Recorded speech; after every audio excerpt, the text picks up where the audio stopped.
Hello hi, ഞാനിന്ന് പരിചയപ്പെടുത്താൻ പോകുന്നത് എൻ്റെ ഡ്രാഗൺ ഫ്രൂട്ട് ചെടിയാണ്.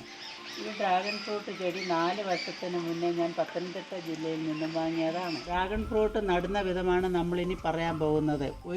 ഒരു മീറ്റർ നീളത്തിൽ ഡ്രാഗൺ ഫ്രൂട്ട് ചെടി ഇവിടെ വെച്ച് കട്ട് ചെയ്യുക. കട്ട് ചെയ്ത ഒരു ഡ്രാഗൺ ഫ്രൂട്ടിൻ്റെ കൊമ്പാണിത്.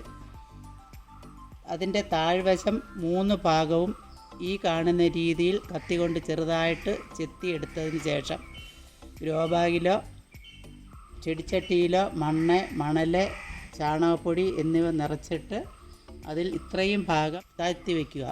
1 മാസം കഴിയുമ്പോഴാണ് ഇതിന് വേര് വരികയും അതിന് ശേഷം നമ്മൾ അതിനകത്തൊരു പൈപ്പ് കെട്ടിക്കൊടുത്ത് മുകളിലോട്ട് കെട്ടിവിടണം.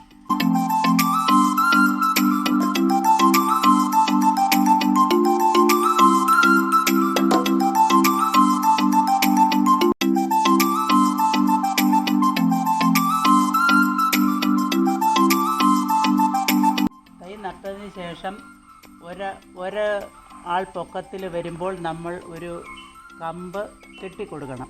ആ കമ്പിൽ നിന്നും ഈ തൈ ഇതുപോലെ വളർന്നിറങ്ങിയതിന് ശേഷം ഇതിൻ്റെ തുമ്പ് ഭാഗത്താണ് ബഡ് വരുന്നത്. ഡ്രാഗൺ ഫ്രൂട്ടിൽ ആദ്യമായി വിരിയുന്ന മൊട്ട് ഈ രീതിയിലാണ് വളരുന്നത്. കുറച്ച് ദിവസം കഴിയുമ്പോൾ ആ മൊട്ടിൻ്റെ വലിപ്പം ഇത്രയാകും. അതിനുശേഷം മൊട്ടിൻ്റെ വലിപ്പം ഈ രീതിയിലാണ് നമ്മൾ കാണുന്നത്. 2 ആഴ്ച കഴിയുമ്പോൾ ഈ മൊട്ട് രാത്രിയിൽ വിടരുകയും രാവിലെ 8 മണിയാകുമ്പോൾ ഈ മൊട്ട് കൂമ്പി നിൽക്കും.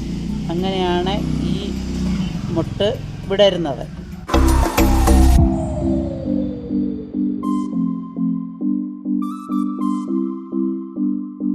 രണ്ടാഴ്ച കഴിയുമ്പോഴുള്ള ഡ്രാഗൺ ഫ്രൂട്ടിൻ്റെ വലിപ്പമാണ് ഈ കാണിക്കുന്നത്.